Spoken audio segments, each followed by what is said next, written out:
information can be found on the district website. Our mission is to provide a safe and caring climate and culture in which we engage, inspire, educate, prepare, and empower all learners in partnership with their surrounding community to be successful in today's and tomorrow's society. Heather, can you please lead us in the Pledge of Allegiance?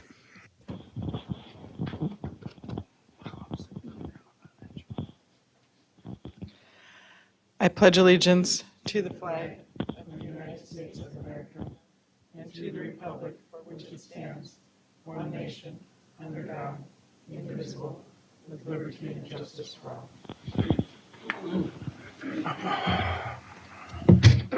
Thank you. And then when you're ready, can you please call roll? The following board members are present at the District Administration Office. Scott Andresen. Here. Natalie Copeland. Here. Al Dahlgren. Here. Zach Dorholt. Diana Fenton. Here. Shannon Haas. Here. Heather Weems here. The following cabinet members and staff are present at the District Administration Office. Superintendent Dr. Lori Putnam, Assistant Superintendent of Secondary Education Dr. Jason Harris, Assistant Superintendent of E5 Learning Nikki Hansen, Executive Director of Community Education and Community Partnerships Shannon Avenson, Executive Director of Finance and Business Services Amy Scalarud, Executive Director of Innovation and Technology Services Katie Herbold, Executive Director of Operations Matthew Boucher, Executive Director of Special Education, Danny Mayer, Media Technicians Paul Novak and Gordy Scott. Custodian on site is Emerson Beamer. Thank you. And can I get a motion to approve tonight's Board of Education meeting agenda? So move. I have a motion by Scott, a second by Natalie. Heather, can you call vote? Diana Fenton, Yes. Shannon Haas. Yes. Heather Weems, yes. Al Dahlgren, Yes. Zach Dorholt. Yes. Natalie Copeland, Yes. Scott Andresen. Yes. Thank you. Then we have the consent agenda. The consent agenda consists of non-controversial items the board adopts routinely without debate. Any single member may remove an item from the consent agenda by requesting removal at the time the consent agenda is moved for adoption. On tonight's consent agenda, item A, approval of board minutes from November 5th, 2025, November 10th, 2025, November 19th, 2025, and November 24th, 2025. We've been busy. Item B, approval of bills and other financial transactions in the grand total amount of $7,043,963.33. Item C, approval of personnel staff changes. Item D, acceptance of grant awards and donations. Item E, approval of monthly financial report for October 2025. Item F, approval of monthly treasurer's report for October 2025. Item G, bid award tech single-use restroom remodel. Item H, bid award Apollo renovations and additions bid package 1. Item I, call for bids, multipurpose athletic facility bid package 2. And item J, call for bids Talahi parking lot. At this time, does any board member wish to remove an item from the consent agenda? Chair House, I'd like to remove D because I'll need to abstain from that. Okay, and so looking for a motion to approve A through J except for item D. So move. I have a motion by Scott, a second by Natalie. Heather, can you call vote? Al Dahlgren, Yes. Diana Fenton, Yes. Heather Weems, yes. Natalie Copeland, Scott, wait, yes. This is what Yes. I'm doing. Yes, yes. Yes, Natalie Copeland, Scott Andresen, Yes. Zach Dorholt, Shannon Haas. Yes. Sorry. Okay, then Natalie is recusing herself from item D, but we need to approve the item. And so looking for a motion to approve item D, acceptance of grant awards and donations. So move. Second. I have a motion by Scott, a second by Al. Heather, can you call vote except for Natalie? Zach Dorholt, Shannon Haas, Yes. Scott Andresen, Yes. Al Dahlgren, Yes. Diana Fenton, Yes. Heather Weems, yes. Thank you. Okay, we have two information items tonight. First up, we have the immunization policy compliance update. And, so Kate Butkowski. Oh my gosh.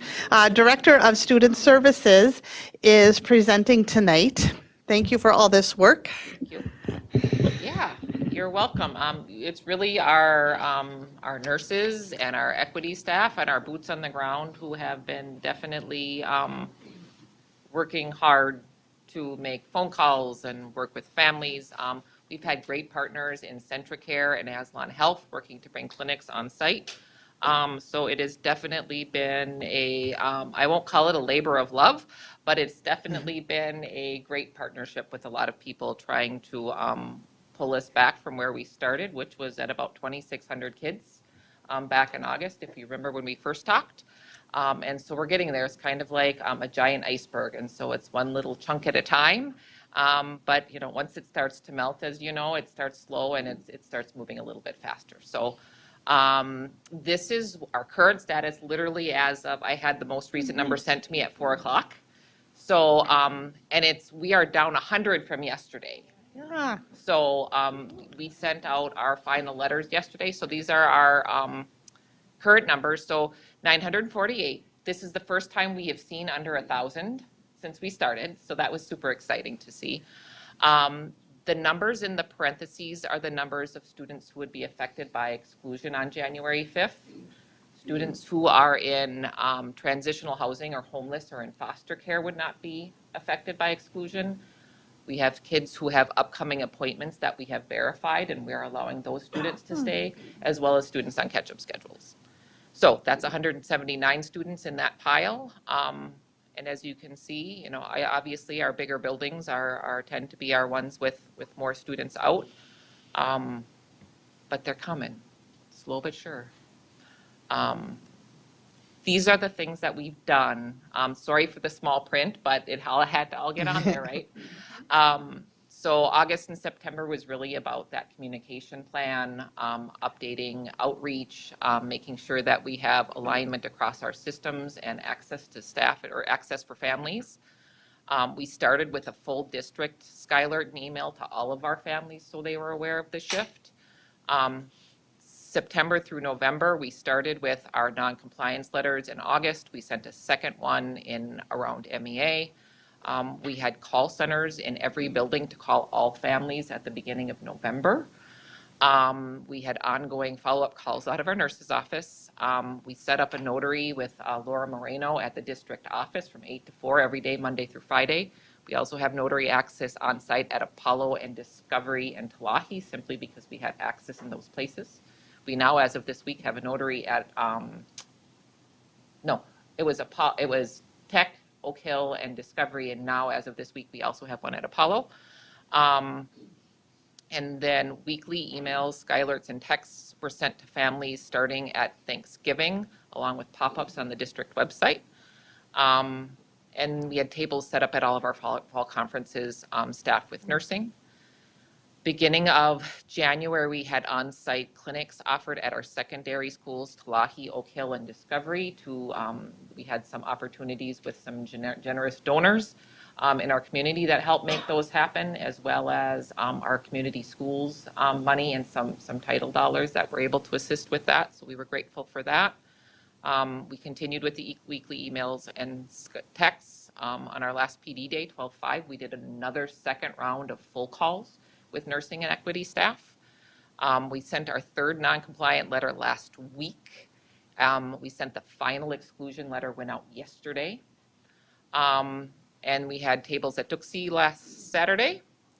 And we're working with Shannon and the Welcome Center on monitoring new enrollments, because that's a little bit of a messier system because families have 30 days to submit records after enrollment.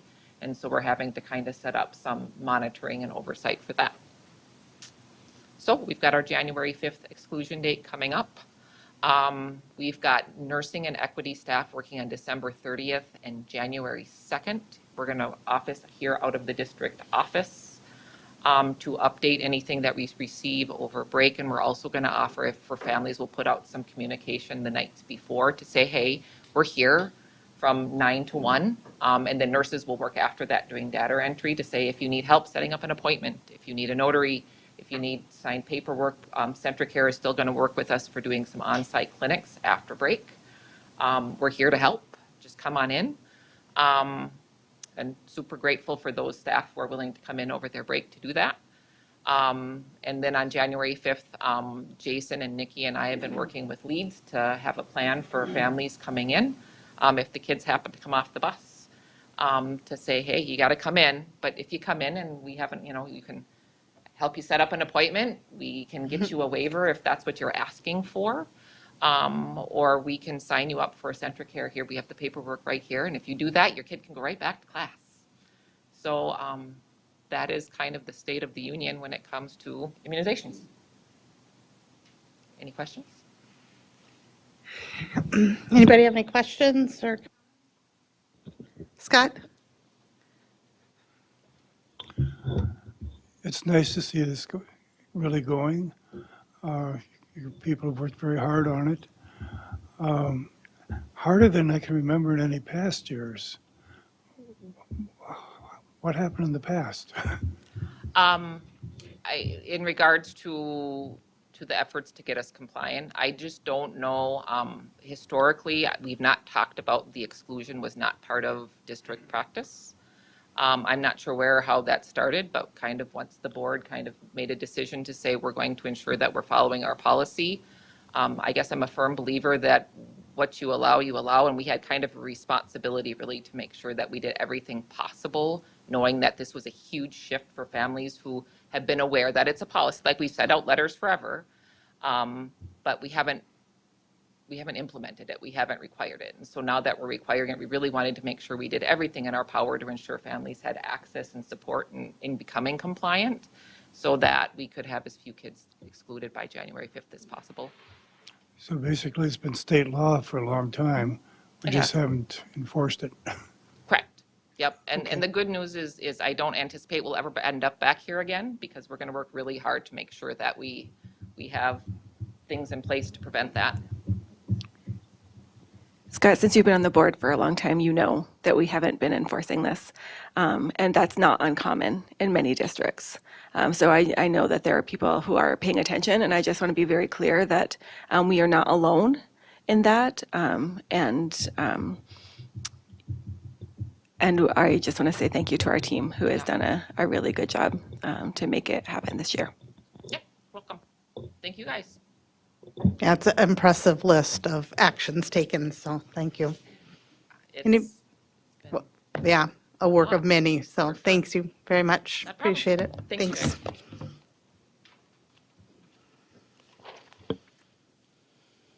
Okay. Information item tonight, we have the presentation of final 2025 payable 2026 property tax levy certification. Presenting is Amy Scalarud, Executive Director of Finance and Business Services.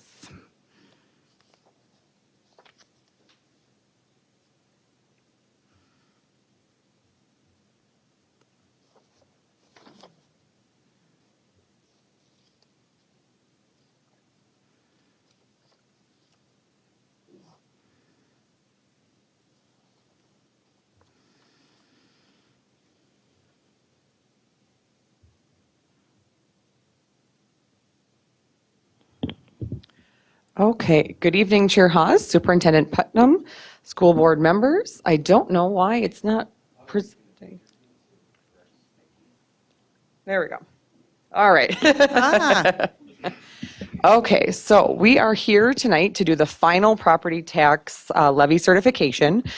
This is always a two-step process. We do the preliminary in September that the board approves, and then after any new referendums that are approved in November and final changes through the state system, then it comes back to the board in December for that final approval. So there's a few things that by statute are required to be covered as part of what's called the truth in taxation hearing. We have to go over the levy, and we also have to review the current year budget, which we will do very briefly because we've all seen it before. And then there's an opportunity after the presentation for public comment, which I don't suspect we have anyone who's going to walk in for, but we do, again, in accordance with statute, have that opportunity if there was a need or a desire for somebody to come and do that. So school district levies, there's three components, three funds that have levy components: the general fund, the community education fund, and the debt service fund. The general fund is primarily based on enrollment, and community education fund levy is for the most part based on population. So each of the levy components have statute calculations on how they're derived, but the majority of the levies in those two funds are driven on based on those two items. The third levy is the debt service fund levy, and that's really just based on the debt service schedules and what we have to pay in any given year for principal and interest on any debt. That can be voter-approved debt, like a referendum, or that can be board-authorized debt, like our long-term facilities maintenance bonds is a good example of that. In terms of how our levy allocates out between the funds, the majority of the levy, 54%, is the general fund. And then the next largest is the debt service fund at just over 43%, and community education is a relatively small percent of the amount we levy. These percents are pretty comparable to last year. We do see a little bit of an increase in the percentage for debt service just because of the recently approved referendum and that increase on the debt service levy. So in total, the district levy increased by $1,658,929.14, which was a 4.7% increase. And this is probably, I think, the first time since I've been here that this is the exact same number that was presented in September. There were no changes, there were no corrections, anything that MDE had to fix from September to now. And so this is tonight, what we look at will be exactly what we went through in September. So we'll try to do a little bit of an abbreviated version because there's really no new news. Now we'll quickly just look at an overview of the current year 25-26 budget. Again, it's required as part of that truth and taxation presentation to go over it. We are not going to go over all of these numbers, but what you see presented is the total revenues and expenditures for all of the district funds. It's approximately $212 million in total, with the majority of that, about $180 million, being the general fund, where the majority of the district's operations are accounted for. When we look at how that breaks out, this shows the revenue by source. That largest piece of the pie is the revenue from state sources, and so we are predominantly state funded. 71.49% of our revenue is coming from state sources. And then really the property tax is a relatively small percent. The property tax is that kind of black piece of the pie, and that makes up about 16.7% of our total revenue. This is how it breaks down by fund. Again, the largest piece of the pie is the general fund. As we said before, that's where the majority of our operations take place. And then debt service and special revenue funds are about equal, and the special revenue funds includes both food service and community education. Then when we look at the next slide, that's expenditure by fund. So pretty much an exact same distribution of what we just looked at, which makes sense. You would expect to see a similar allocation of revenues and expenses between the funds if you have a balanced budget, which we do. And so no really surprises there. And then if we focus on the general fund just for a second, because again, that's where the majority of our activity takes place. This then shows how that spending in the general fund breaks down by category. And so you can see the largest dollar amount and the largest share of our budget is in general regular instruction, about $69 million, followed by special education at about $45 million, and then instructional support services and transportation are the next two largest after that at about $11.7 million each.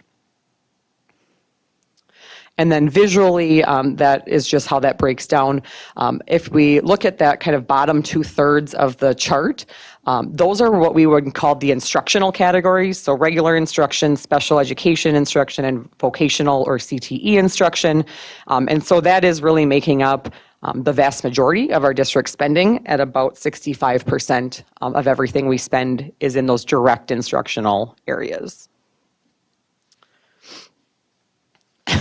As far as how school district levies are determined, everything is set in one of two ways. It's either set by a state formula through the legislature, so again, completely out of our control, or it is voter approved. And so those are the only two ways that school districts can get a levy added or get levy authority. And most of those state formula levies are based on a calculated dollar amount, not a certain percent tax rate. So we see other taxing jurisdictions like counties and cities set a tax rate. If they need to increase their revenue, they can increase their tax rate. We don't have that luxury. We are bound by kind of those dollar amount calculations that are set in statute. So here is the actual levy information broken down by fund. So we'll start with the general fund. Again, nothing has changed from September, so we are not going to go line by line. The one thing that I do always like to point out and recommend is that those first two lines are zero. Those first two lines is where if we had a voter-approved operating referendum, that revenue would show up, and we all know we don't have a voter-approved operating referendum, and so those lines are zero and have historically been zero. So I do always like to point that out. Otherwise, everything is pretty comparable from year to year. A little bit of an increase in kind of the general enrollment-driven revenue, as we've seen enrollment start to trend up the last few years. And then a intentional shift on lines 10 and 11. We knew that we had a large lease levy adjustment that was going away, and that levy was going to go up. And so that long-term facilities maintenance levy was intentionally reduced a little bit for this levy, just to balance that out and keep that tax impact between the two relatively neutral. Community education, again, a very small percent of the overall levy, but very comparable year over year. And actually, the community education levy had a slight decrease from the prior year, primarily coming just from changes in that census information. And then debt service is the last component of the levy. This does have an increase, which was anticipated because of the voter-approved operating referendum. The increase is less than what we would have expected, and that's partially due to some large debt service fund balance adjustments. And so particularly in years like we have had recently where interest rates are high, when we generate a lot of interest revenue into the debt service fund, the state looks at that and says, well, you have that interest revenue to help pay your principal and interest payments. You've essentially over-levied your taxpayers. We're going to give them back their money. And they do a negative adjustment to kind of take back that fund balance that they consider excess and over a certain amount. So that's why we have a large decrease there in that long-term facilities line, and our increase in our normal debt payments because of the recently approved referendum was less than we expected. And we'll see how that impacts the tax impact compared to what was presented during the referendum in just a little bit. So then again, when we look at all three funds together, just under $1,659,000 for the increase, which is 4.7%. This just shows a multi-year comparison. As we can see, we have had our levy increasing kind of historically over the years presented. On the general fund side of that, there's two pieces driving that increase. One of those is enrollment. As we've seen enrollment starting to increase over the last few years, there's some enrollment-related increases there. And then also, we've been intentionally increasing our annual long-term facilities maintenance levy, which is part of the general fund levy, over those years to make sure that we have adequate money to address all of our facility needs. And then the same thing on the debt service side. There's a few large bumps on the debt service. There were 2 rounds of LTFM bonds that the board approved. And then in the most recent year, that would be the recent referendum for Apollo and the multipurpose facility. We don't have anyone here for public input, but often if people do come for truth and taxation presentations at public input, their property valuation is a subject of discussion. So I always just like to remind the public that we don't set those valuations. That's usually the main change in property tax increases and decreases is the change in market values. And again, we don't set those. Outside of that, pretty much everything that can drive a tax increase or decrease is out of our control, with the exception of a voter-approved referendum, if that's something that the board approves, asking taxpayers to support. So again, changes in market value, we don't set those. Those show up on your county statements. And so those are not a topic of discussion that we can have at our truth and taxation hearing. In terms of tax base for our area, we're kind of back to what I would say kind of more the average or the normal. If we look at 22, 23, we had that 15% bump when the market had significant valuation increases. And then last year was kind of abnormally low at only a 1.2% growth.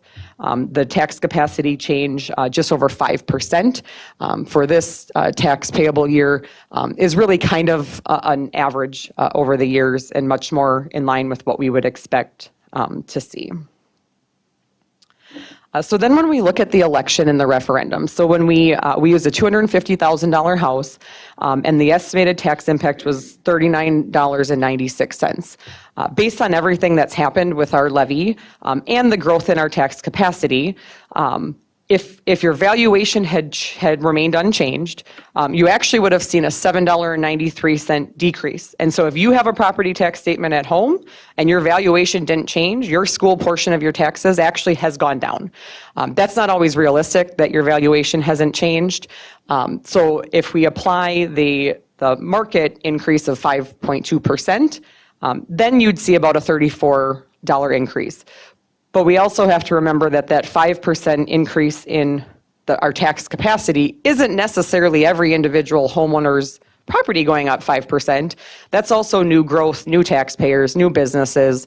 And so generally, we're not seeing the average homeowner have a 5% increase in their value if you look at your property tax statement. Even if you did and you were on that high end, your tax impact is still less than what would have been presented or what you would have been expecting post-referendum. And so we just wanted to, it's always good to report back to make sure that the public is aware that we didn't say one thing and do another. We are actually looking at a lower tax impact than what people would have been expecting. And so this just then shows that same kind of information, but at multiple, and I know that it's small, but it's in the board packet. And so this again is if your valuation had a 0% change, what that would look like at various taxable values. But again, it really across the board, that would have been a decrease. So if your property tax didn't change, it doesn't matter the valuation, or it doesn't matter what your home value is. If it stayed the same as last year, you're going to see a decrease in your school taxes. And then this is that same presentation with that 5.2% increase in our tax base. And then the last thing we always like to do is look at how we compare to everyone else. And so we are the fourth line down.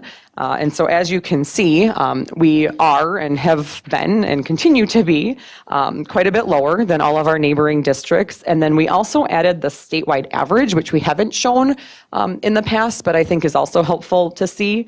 And so we are lower than the statewide average as well. So this is based on a $280,000 house, which is actually our average now as of this tax cycle. That's gone up a little bit from where we were at for the referendum. But on that $280,000 house, our tax liability is about $792 compared to a statewide average of about $1,043. And then Sartell in this graph on the high end is at about $1,350. So quite a bit lower than all of our neighboring districts. So that is what I have. If there's questions. Anybody have any questions or comments? Okay, so I'm formally going to pause and announce that at this time, the school board presents an opportunity for public input on the final 2025 payable 2026 property tax levy certification. Seeing we have nobody here for public input, we will move on to the action part of this, which we need to approve, again, the final 2025 payable 2026 property tax levy certification recommended by administration. So looking for a motion to approve these in the certification amount of $36,956,515.79. Al? Just going to make a comment and then I'll motion.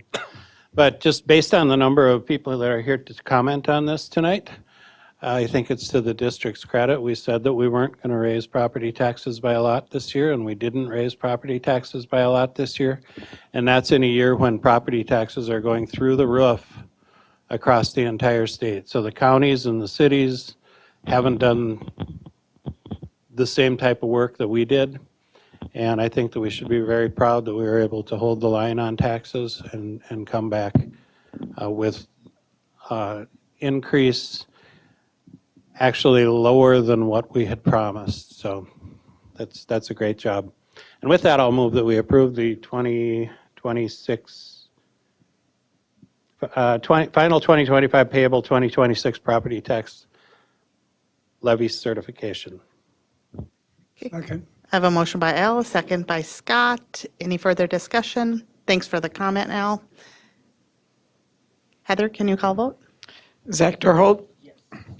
Shannon Haas. Yes. Al Dahlgren. Yes. Natalie Copeland. Yes. Scott Andresen. Yes. Heather Weems. Yes. Diana Fenton. Yes. All right. Thank you, Amy.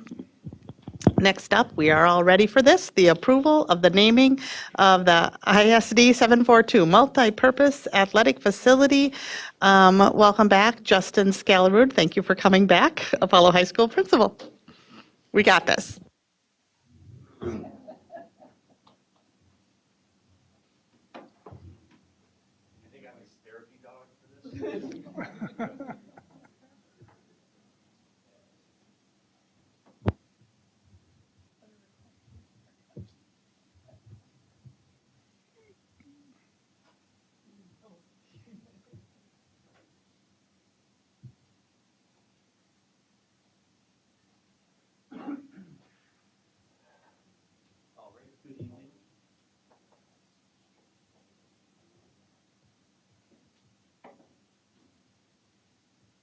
Good evening, Superintendent Putnam, Board Chair Haas, members of the board. I also have Matthew joining me today in case there's any specific questions to him, and he's going to take some notes too, get into the feedback part of the presentation. So I'm going to start by reviewing a little bit of, you've seen some of these slides before, but I think it's important to start just with where this process started with our board policy 899, the naming of school district facilities. We have seen this slide before, but just remembering that superintendent appoints the naming committee of 10 members. Is that better? Okay. Superintendent appoints a naming committee of up to 10 members. That committee proposes 2 to 3 names, and we're prepared to bring 2 names to the board today. The superintendent reviews and makes recommendations to the school board, and the school board approves the final facility name. And that group that we met with, and I'll share a little bit of the background on that, was a group of parent and community members. There was school administrators were a part of that, teachers and staff, city and business community representatives, residents with local or historical knowledge, and then we also had students that were part of the process. And then when we talk about the naming categories, some of the background that are in our policies, distinguished individuals, geographic area served by the school, and significant local, state, or national events. So a little bit of background on our facility as you've seen this a few times, but as we're getting into the process and actually quickly approaching breaking ground, this will be an indoor turf facility that gives access to play soccer, softball, lacrosse, and practice baseball, football, and golf. It also houses batting cages and golf simulators. And construction on the facility will begin May of 26 with the tentative completion date of April of 2027. Little reminder and background on the naming process. The naming committee met twice in August and once in October. 3 names were presented at the school board meeting on November 5th. and names were narrowed down to the final two. And at that time, a request was made to see names with logos. And tonight I have the opportunity to show what a sample logo could look like. And keeping in mind that the focus of tonight is going to be on the naming portion, but what an example logo could be. We're going to review those final two names. We're going to see that some sample logos with each name option. Just a reminder, these are not final images. They are examples per the request. And finalize a name for the multipurpose facility. And this vote is for the name only, and the logo will be brought at a later date when we have some options to show you. And a reminder of what those two names were that we left here on November 5th with. And the first one was Apex Athletics Center. The word Apex reflects both the physical height of the facility and the goal of reaching the peak of athletic training and achievement. The name inspires students to strive for their highest potential while positioning the facility as a premier location for sports and for training. And this is an example of a sample logo. Playing on the word Apex with Athletic Center. And I can certainly go back to these once we get into the discussion. And then here is what that would look like on our building. This would be standing in the current Apollo staff parking lot. And again, that the logo and the naming would be also on veterans on the other side of the building too, and then within the facility. So this would be option 1, Apex Athletics Center. In option 2, the majority of this paragraph is exactly the same with the addition of the last line, and that includes 742 for school district representation. And here is a sample logo with the Apex 742 Athletics Center. And here is that logo on building, same vantage point, standing in the Apollo Teachers parking lot on the south side of the building. And again, you would see a logo would be branded on both sides. So they are identical on both sides. So this would be the south side, the north side of the building, standing on the south side of campus. And then the other side would be on Veterans Drive.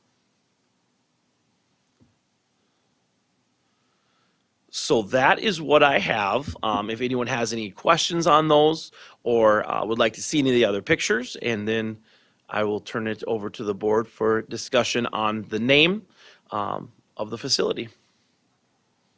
Okay. Anybody have any? Al? Would you like the The logo or building? the building?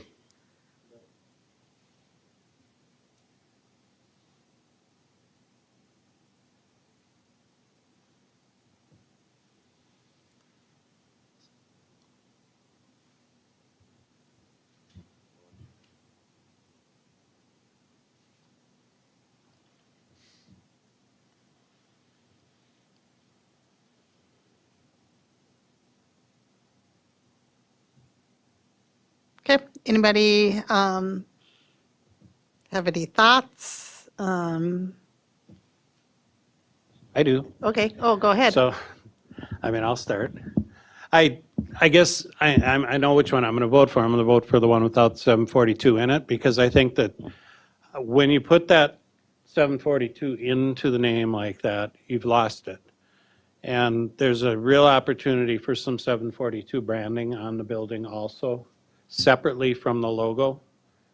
As I've said before, maybe over by the door somewhere, something like that, but to put the 742 logo, which would draw attention and brand that building so much better. I can't read, from here, I can't read athletics complex. I can read Apex, but I can't, I mean, you wouldn't really need that name underneath, but you do.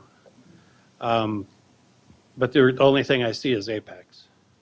And when you put it with the 742, it's exactly the same. I can't see the 742. I don't really know what's there, and it's not part of our 742 branding.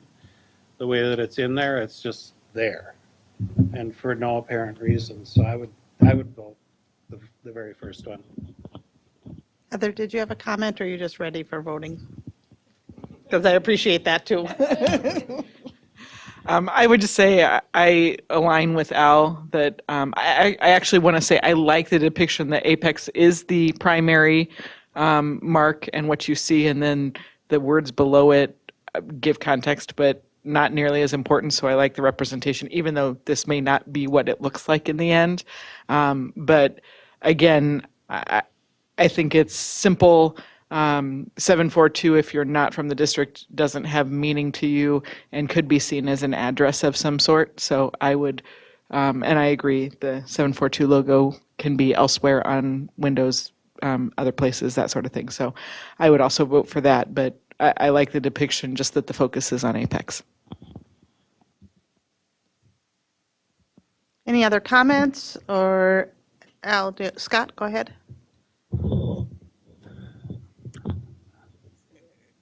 It's basically our money, this building it.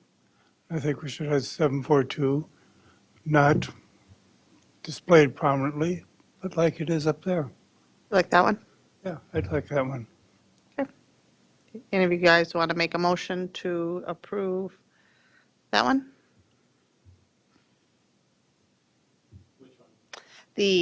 All three of you are saying Apex Athletics. I'll make a Center. motion to approve Apex Athletic Center, or Apex, Athletics. is that what it's, I can't read it. There, Apex Athletic Center. Okay. So do I have a second? Okay, I have a motion by Al and a second by Heather. Any further discussion? All right, seeing no further discussion, Heather, can you call vote? Scott Andresen, No, Natalie Copeland, Yes. Al Dahlgren, Yes. Zach Dorholt, Diana Fenton, Shannon Haas. Yes. Heather Weems, yes. Sorry, Scott, I thought you were voting the same as us, but we're okay. it's okay. I think it wasn't until I saw it on the building that I was like, that's just too much. And you got me with put the 742 logo somewhere else, and that's actually going to get what I was going after, right? Which was, saying thank you to the taxpayers. So I think it's great. Yeah. And I'll say 100%, the 742 logo should be incorporated into the building so that it's very obvious that it's a 742 building. Yeah. But it's not part of the Yeah. name of the building. Yeah. Putting it in the name actually diminishes it, whereas having this somewhere and branding, I think, is really important too. So, yeah. Thanks, everybody, that worked on that for all of the hours. Appreciate you. All right, thank you. Okay, moving along here. Next up, we have the approval of the 2026-27 high school course catalog presented by Dr. Jason Harris, Assistant Superintendent of Secondary Education.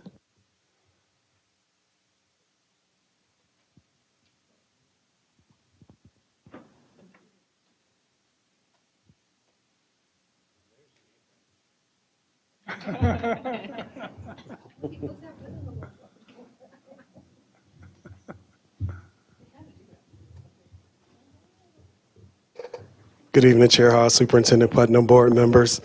We're going to look for approval for the 26-27 high school course catalog. Right now, currently, you have 9th, 10th, 11th graders preparing for the 26-27 school year and what courses they're going to take. And I know a few board members have kids that are in this process, so you could do a little formative assessment to check and see where they are around registration. So tonight we're going to look at the class registration process, we're going to look at the course catalog, and we're going to go through some of the highlights of the course catalog. So it's a 5-step process. It started last week and it'll go all the way into February. And so students last week got a chance to, in advisory, look at where they currently are around their graduation requirements. They need 63 credits to graduate. Students kind of individually have a sheet and they look and see where they currently are right now. The second step of the process, they'll get a chance to kind of go through the credit check. What was December 15th? Monday? Yeah, today. No, Monday. Yeah, so Monday they were in advisory going into it and making sure specifically where am I at, right? And so talk to your kids, the few members or folks out there in the public around registration. When they come back from break, they'll see the registration video, and then at the end of the week, January 8th, they'll get the registration form. We have conferences coming up January 15th, so it's a registration, part of conferences, information sessions for families to help them make informed decisions and help their students identify courses for the 26-27 school year. And then at the end of the month, January 26th, students will begin registering. They register this year in their social studies classes for their courses. Here are the counselors at Tech. You have 2 counselors in 9th grade. The 4 remaining counselors are 10 through 12, and they are highlighted by Alpha last name. You have the Apollo counselors, you have 1 9th grade counselor, and then you have 4 counselors, 10 through 12, Alpha, and then we have a CMVA counselor full-time now. Our CMVA population has grown, and so we put resources to our CMVA. All right, so how are we supporting students around registration? I think one of the most important things is helping students know the pathway, the guidance, making good informed decisions, helping and informing parents around course registration. So the conference is on the 15th. We have a social media campaign. Counselors do individual planning meetings. Our pathway coordinators do advisement meetings. We do large group registration and then the school web pages. So we do multiple ways to make sure kids are making informed decisions, as well as seeing where they are and finding their interest to make good choices and decisions on their course registration. Here's the course. Let's go into the course registration guide.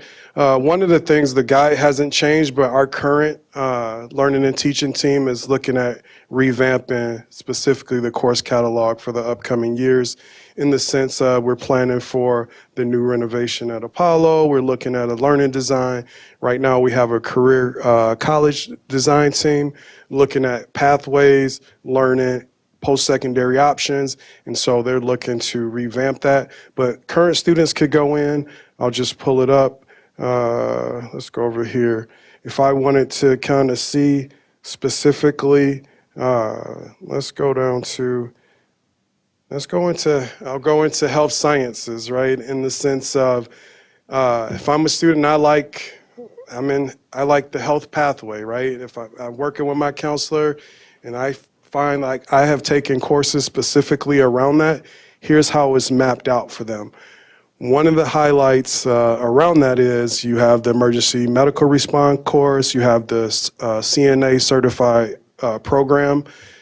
This pathway was currently certified from the Minnesota Department of Labor and Industry as a certified program where we can take 16 and 17-year-old students and do job training paid through a community partner. So helping students find their interests, here it is kind of laid out in the scope and sequence around that for the students to choose. I'll pull up, let's just see. So our new courses that we just talked about recently, where you see the special programs, you see the basic grade construction. So students see it now in the registration book. These were all our new course proposals for special programs. You see the construction, heavy equipment. When Director Will Height was here a couple of weeks ago talking through the new courses, you see them here now in the handbook around career pathways and special programs.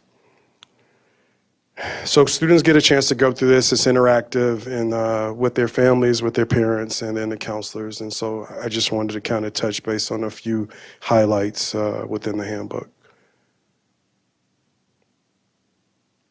And so then I kind of just hit on the special programs or the new courses.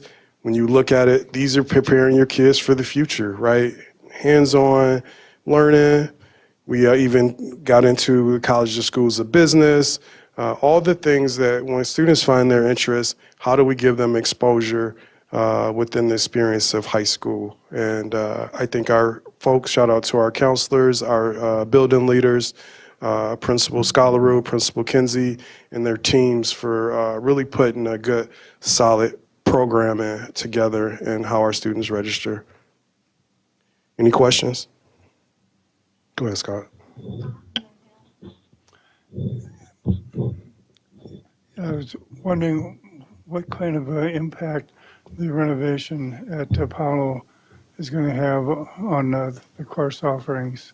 Yeah, so I think when you heard Principal Scalaru come a couple of weekends, a couple of months ago, when we looked at learning design, right? And so how we designed the facility around what we learned from tech, around you can see the show on the stage, what you see in the glass, and how we look at learning around skills and knowledge for programming. This is why this is so important. That's why our folks are really looking at how we look at pathways to learning. Right now, Minnesota changed its career wheel and the national career wheel was changed. So it only behooves us to kind of look at how we redesign how learning looks. And so when we get to Apollo, and we've been talking about it from our stakeholder groups of how the design looks, and we learned a lot from tech. I was just thinking that there's no renovation going on at Tech, and you can approach it one way, whereas at Apollo, we've got lots of changes going on, and you're going to approach it a different way. No, the same way in the programming around the pathways. Just now when we're looking at Apollo, what we learned from tech, right? You see all the kind of the teacher on the stage type of how that looks. That was something that was brought up on how we look at the design. When you look at Apollo, right, how the facility looks and how we look at the pathways are all the same. It's just now we've learned a lot from what we learned around programming and tech.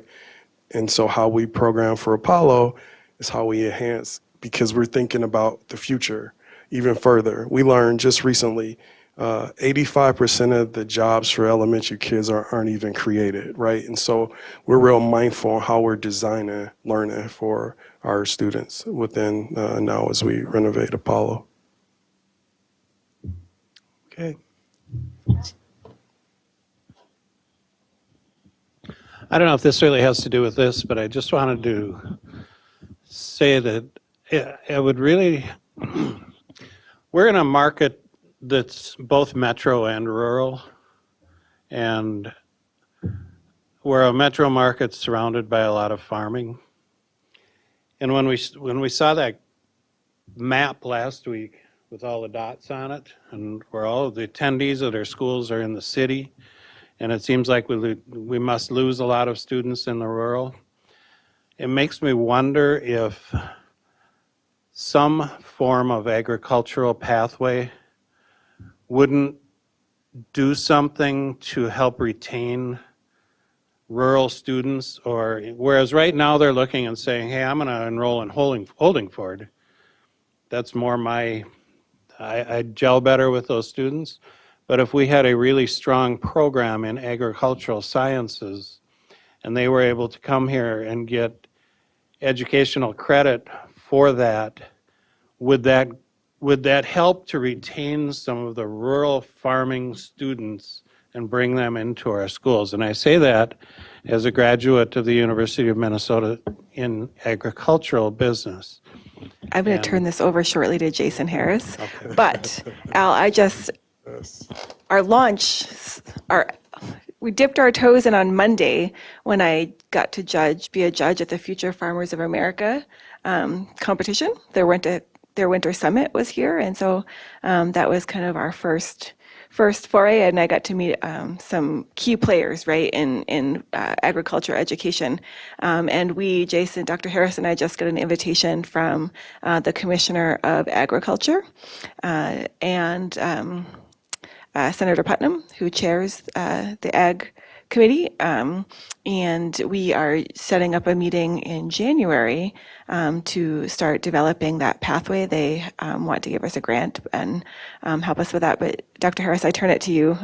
Yeah, no, I smiled because Al, you hit it, right? We were in conversations, and it just didn't start. Lori just got found the right folks. But we started this conversation a couple of years ago with Senator Putnam around ag, and we know, to your point, look out at St. Joe and Kennedy, and you go to the other end, look at those facilities. How are we really utilizing to set ourselves away from everybody and then keeping our students, right? I think that's another pathway that Superintendent Putnam just is setting up for us to really look at, because I think you're dead on when you hit that. Yeah, it's just such a natural for the area, and it's a really strong science background is what it is. And I'll tell you what, I learned more in the ag classes than I learned in any of the other classes when I was in school. So it was a really interesting pathway through the U. And I think it also will tie really interestingly with robotics, right? Because we know that the future of agriculture, right, is so tied to engineering, coding, robotics development. And so we know that will be an advanced pathway at Apollo. So it'll be, I think, a really nice marriage of that, those two efforts as well. Yeah, we had a representative from the state ag in our Changemaker Hub working with students to. I'll turn it over to you. Yeah. We just had one of the representatives from Minnesota Ag with our Changemaker Hub working with our students and really talking about just what you just shared, Al. And I know I made that comment before on veterinary, but that's right down the same path, because veterinary is really focused on agricultural too.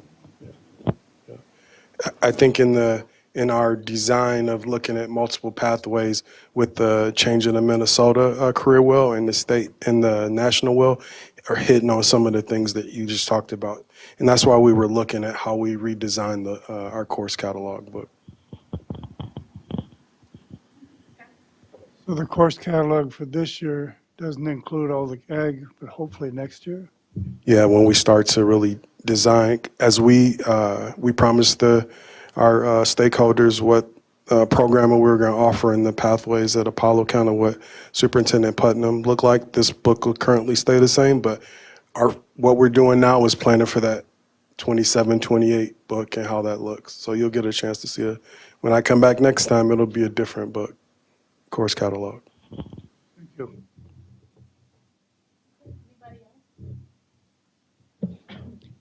This is an action item. We need to approve the 2026-2027 high school course catalog. Do I have a motion to approve?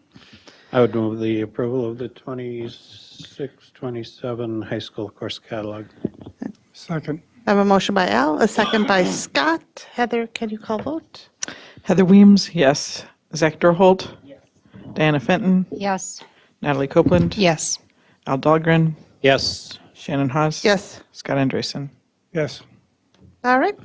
Thank you very much. One more action item on our agenda tonight is the approval of the 2026-2027 elementary school boundary redesign. Nikki Hansen, Assistant Superintendent of E5 Learning, as well as Lori Putnam, our superintendent, are presenting. Yeah, good evening, Chair Haas, Superintendent Putnam, and members of the board. Tonight, administration recommends the approval of the elementary boundary redesign process, and with that, I'd be happy to answer any questions. I know we had a lengthy discussion last time. Looking for any questions or comments, or I'll take a motion to approve. Heather? More just a comment, and from a process perspective, when we began this conversation 6 or so months ago, I appreciate, and I guess as a board member and as a community member and as a former or as an administrator in a different field, but even so, what I really look at is on the front end, do we get understanding of what the process will be? Do we understand the tools that will be used to evaluate the process? Are there opportunities for community feedback? Are there times where, based upon community feedback, there is listening, hearing, and sometimes pivots based upon what you learn? And then using all of those things, the technology, and I don't want to, from the very beginning, the district talked about the importance of the use of the technology that's now available that is very different than what has historically been available in terms of understanding locations and densities and all of those tiny little dots and everything like that, along with understanding mileage and those sorts of things. I am empathetic that in these sorts of situations, you cannot please everybody, and that these are emotional decisions and they're difficult, and these are kids and families and friend groups and all sorts of things. I also know, as we all do, that change is constant, and we've gone a long time without doing a full deep dive into elementary redistricting. And based upon what I saw, based upon the reports we heard, based upon the communication plan, to me it satisfies that we went through the process. I know that not everybody feels this way, but having a child who went through Spanish immersion at Clearview, I'm actually really particularly excited about Kennedy and what that can offer. And I do understand that just like I live in St. Cloud and my kids were in Clearview and we drove back and forth, I understand that it's not as convenient as sometimes we would like, but I certainly appreciated what they offered. What I also know is that when my student in Spanish immersion went from Clearview to South, there was a transition, and an interesting transition, as he pushed back a little bit about that all of a sudden being in a cohort where his other friends were doing other classes. We had multiple conversations about whether he should continue, and I actually think that the opportunities at Kennedy to do a K through 8 in one location, to have the upper grade 7 and 8 mentoring or working with the kindergarten, first, second graders, where I know that it can be really frustrating and isolating a little bit because you're sitting in a classroom where they're talking a different language that you don't already know. I think there's a really great opportunity there. And I think that I am confident that in time, a couple of years from now, people will see the benefit of having and building that collaborative environment in a school that, based upon presentations I've sat through the last couple of years, has the ability to present and create a community that is unique and special in its own way. So with that said, I am fully supportive. I have great confidence. Nothing is ever perfect. I wouldn't expect it to be. But while I empathize with folks and how hard these sorts of things are, I also believe highly in the process that was used and how the involvement and communication that took place over the multiple months. Thank you. That was really good. Do you want to make a motion to approve the 2026-2027 elementary school boundary redesign? Yes, I will make the motion to approve the elementary boundary redesign for 2026-27. And Diana has a second. Any further discussion? Okay, Heather, can you call vote? Natalie Copeland, Yes. Zach Dorholt, Shannon Haas. Yes. Scott Andresen, Yes. Al Dahlgren, Yes. Dinah Fenton. Yes. Heather Weems, yes. Okay, thank you for all the work that went into that as well. Moving on to reports, we have the superintendent's report. Dr. Lori Putnam, our superintendent. Thank you so much, Chair Haas. Is this working? Yes, thank you. I just have a couple things this evening. First, I would like to say congratulations to the many support staff who received the Education Support Staff, or ESS, award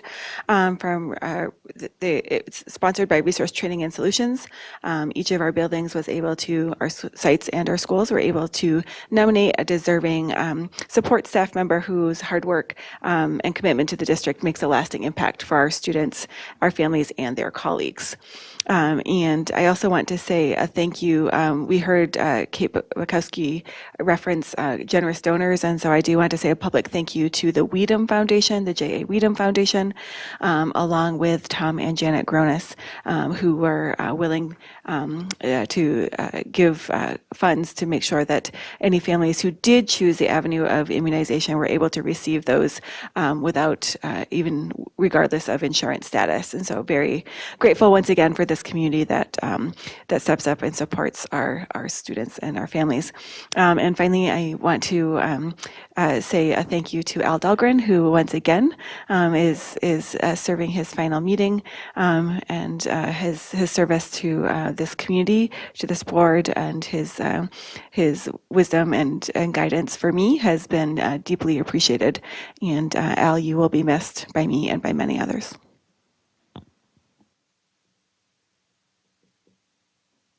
Thank you.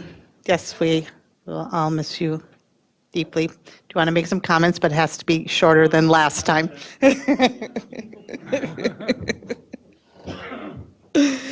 Okay, and maybe you'll be back, so you're ready for this one. Okay. Board of Education Standing Committee reports. I believe we have 3. Achievement Integration Equity Board Committee Chair Diana Fenton. Thank you, Chair Haas, Superintendent Putnam, members of the board. The Achievement Integration and Equity Committee meeting met this morning. We debriefed on the Professional Development Day that was offered on December 5th and discussed the work that was facilitated by World Savvy and helping facilitate 742 Future Ready by Design with the Changemaker Hub. The second thing that was presented this morning and was discussed was the data from the Fall Climate and Culture Survey and the efforts to align the surveys and the data with the new strategic plan. Thank you. And then we have a Board Development Policy and Governance Committee Chair Zach Dorhold. Do you have one? Nope. Okay. Finance and Audit Board Committee Chair Heather Weems. We met on December 8th. We had project updates and change orders for the referendum projects. Amy reviewed the upcoming bid dates for the referendum projects. Once construction starts, there will be a need to have the construction managers present at board meetings on construction process. So we had a discussion on how often those updates should occur. For the Apollo renovations, the construction will span over 2 years, so presenting updates every month is probably not realistic, particularly during the school year, as construction will be limited while school is in session. It was suggested to do a monthly report during the summer and then quarterly during the school year. Committee members also indicated that updates should include before and after pictures. For the multi-purpose athletic facility, we asked the architects and construction managers at what points during construction there would be significant progress that we'd want to present. And then that likely wouldn't be every month, but possibly every month or quarterly. The committee also had a discussion on change orders for these projects. Amy would like to have clear parameters as to when change orders need to be brought to the board finance committee before going to the board for approval. In the past, we used $50,000 as a threshold, but it was never formally set or discussed. The committee agreed that $50,000 would be a good threshold and that if the change order is based on plan review, unforeseen conditions, or some other change out of our control, that an email to committee members is sufficient instead of waiting to discuss at the next meeting. The exception would be if the change order significantly changes some aspect of the project, the project from what was in the original plans presented to the board.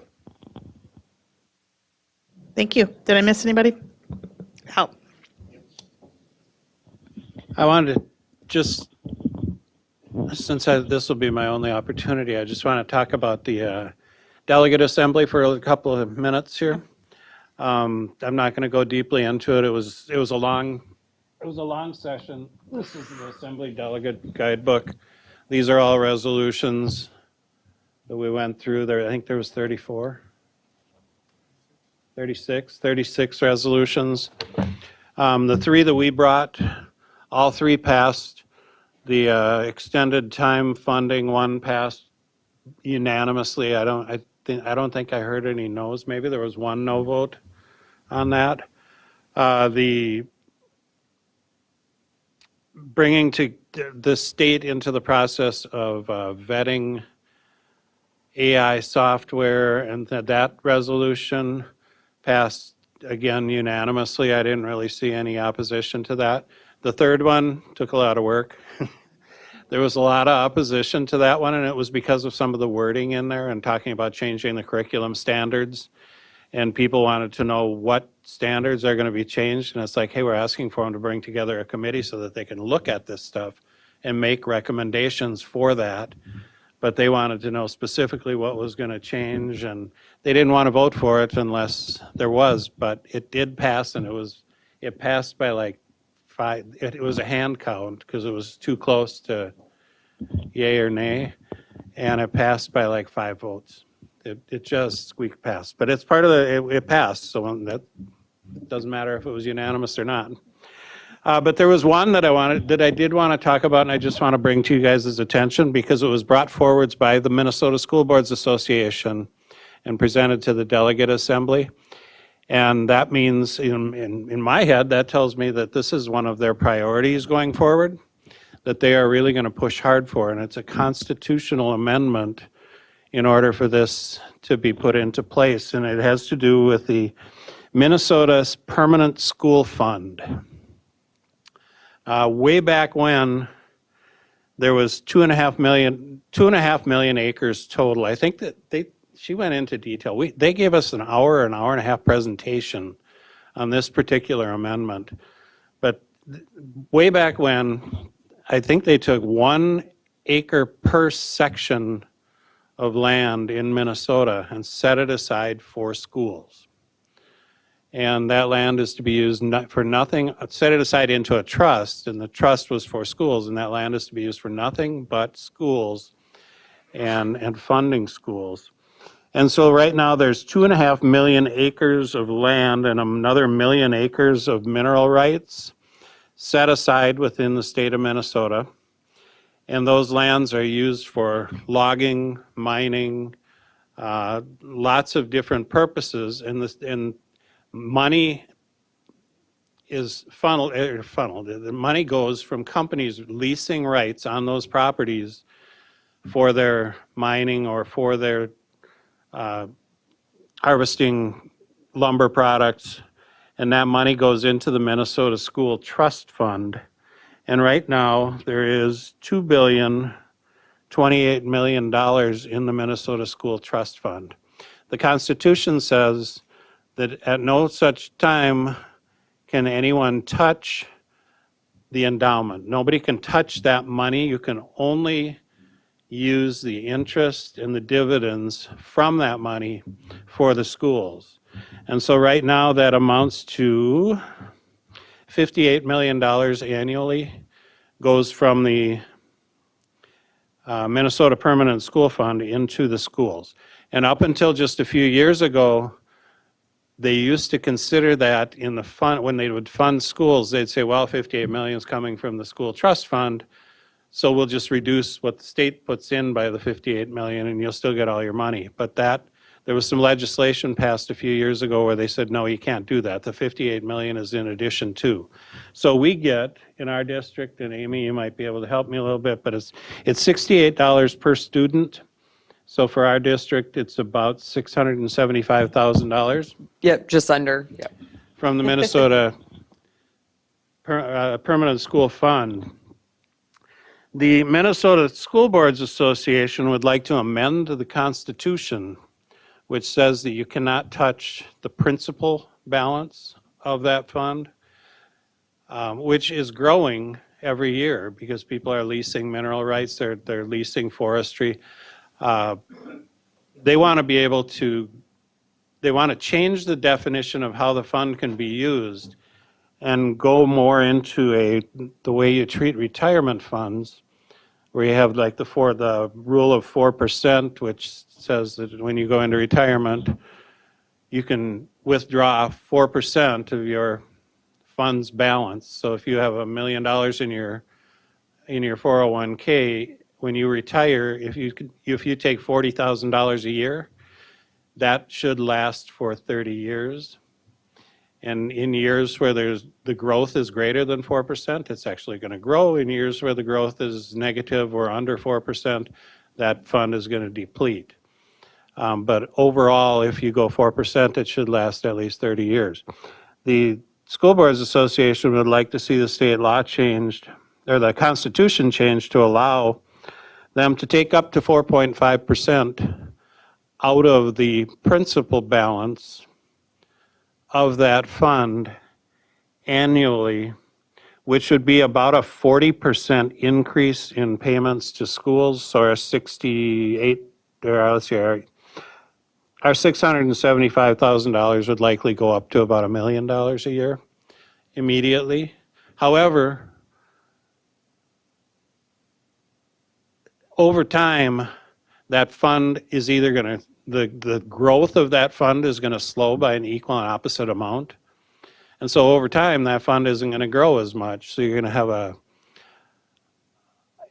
a fund where, I mean, leave it alone into the future, it's going to be worth a lot of money, and it could get to a point where it would just fund education completely. If you start taking the principal out of that fund, who knows where it's going to go? And I thought it was a terrible, terrible idea, and I was the only person that voted no on that one. So everyone else said, yeah, we'll vote for it. That's a great idea. So I would look for the School Boards Association to push really hard, because they were like, we have to pass this at this meeting, because that's the only way we can get it in front of the legislature for this upcoming next year election, to have it on the ballot as a constitutional amendment. So I'm going to stand strongly against doing it, and I'm going to continue to stand strongly against doing it. But just to let you know, that was one of the things that they talked about, and one of the things that passed at the School Boards Association, and I think that'll be their full court press for the next year. With that, over and out.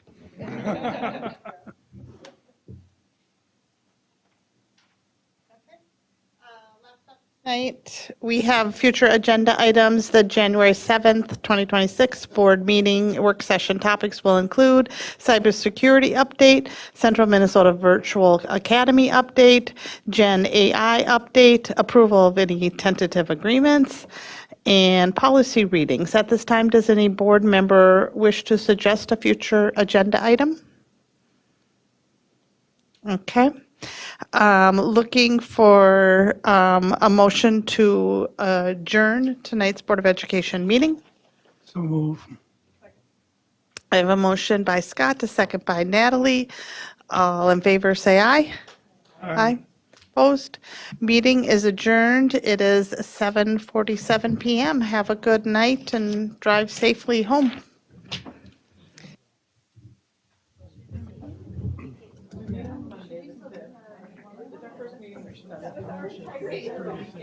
Well, we have the meeting after that, and then, yes.